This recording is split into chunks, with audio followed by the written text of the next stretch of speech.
দাঁড়িয়ে পড়লি কেন? তোকে কি আমি দাঁড়াতে বলেছি? ম্যাডাম সামান্য 5 মিনিট লেট হয়েছে কফি আনতে, এই জন্য যে আপনি আমার লগে এইরকম জঘন্য ব্যবহার করবেন এটা তো আমার জানা ছিল না। মুখ সামলে কথা বল।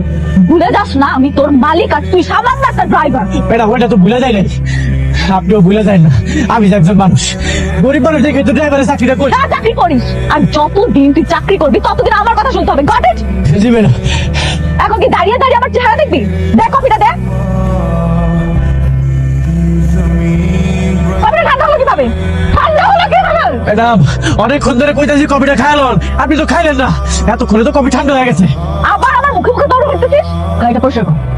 কিভাবে কাটা যাচ্ছে না? এক্ষুনি পরিষ্কার কর, রাইট নাও। জি জি ম্যাডাম।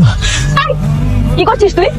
ম্যাডাম কাপড় বের করতেছি, গাড়িটা তো পরিষ্কার করা লাগবে। কোনো ময়লা কাপড় দিয়ে আমার গাড়ি পরিষ্কার হবে? তোর শার্ট খুল, তোর শার্টটা দিয়ে গাড়ি পরিষ্কার কর। কি কথা কাটা যাচ্ছে না?